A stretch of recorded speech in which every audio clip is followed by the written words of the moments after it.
আমি কাঙালি, দারোয়ানজি আমার বাবাকে মেরেছে। বেশ করেছে, হারামজাদা খাজনা দেয়নি বুঝি?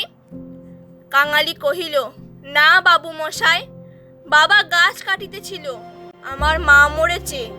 বলিতে বলিতে সে কান্না আর চাপিতে পারিল না।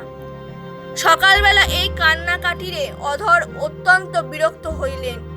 ছোড়াটা মরা ছুঁইয়া আসিয়াছে, কি জানি এখানকার কিছু ছুঁইয়া ফেলিল নাকি। ধমক দিয়া বলিলেন, মা মরেছে তো যা নিচে নেমে দাঁড়া। ওরে কে আছিস রে, এখানে একটু গোবর জল ছড়িয়ে দে। কি জাতের ছেলে তুই? কাঙালি সভয়ে প্রাঙ্গণে নামিয়া দাঁড়াইয়া কহিল, আমরা তুলে। অধর কহিলেন, তুলে? তুলের মরায় কাঠ কি হবে শুনি?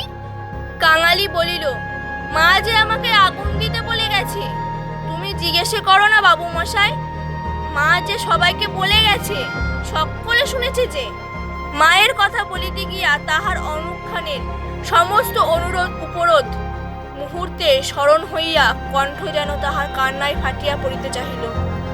অধর কহিলেন, মাকে পড়াবি তো গাছের দাম 5 টাকা আনগে, পারবি? কাঙালি জানিত তাহা অসম্ভব। তাহার উত্তরীয় কিনিবার মূল্যস্বরূপ তাহার ভাত খাইবার পিতলের কাঁসাটি বিন্দির পিসি 1 টাকায় বাধা দিতে গিয়াছে। সে চোখে দেখিয়া আসিয়াছে। সে ঘাড় নাড়িল, বলিল, না। অধর মুখখানা অত্যন্ত বিকৃত করিয়া কহিলেন, না তো মাকে নিয়ে নদীর চড়ায় পুঁতে ফেলগে যা। কার বাবার কাছে তোর বাপ পুকুল ঠেকাতে যায়? পাজি হতবাগা নচ্ছাড়।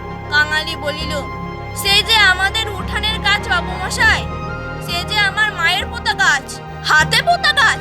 পারে, বেটাকে গলা ধাক্কা দিয়ে বার করে দিতে হে। এ বেটার খাজনা বাকি পড়েছে কিনা? থাকে তো জাল টাল কিছু একটা খেয়ে এনে যেন রেখে দেয়। হারামজাদা পালাতে পারি। মুখুজ্জে বাড়িতে শ্রাদ্ধের দিন, মাঝে কেবল একটা দিন মাত্র বাকি।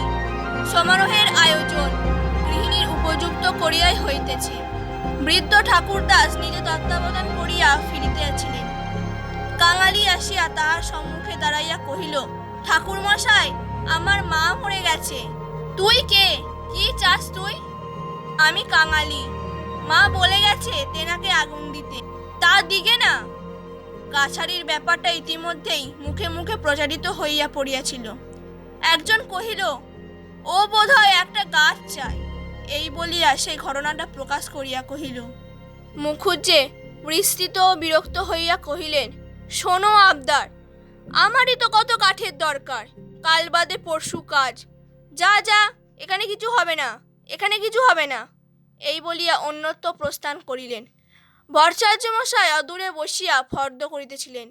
তিনি বলিলেন, তোদের যেতে কে কবে আবার পোড়ায় রে? যা, মুখে একটু নুড়ো জেলে দিয়ে নদীর চড়াই মাটি দিগে। মুখোপাধ্যায় মহাশয়ের বড় ছেলে ব্যস্ত সমস্তভাবে এই পথে কোথায় যাইতেছিলেন। তিনি কান খাড়া করিয়া একটু শুনিয়া কহিলেন, দেখেছেন ভট্টাচার্য মশাই, সব বেটারাই বামুন কায়েত হতে চায়।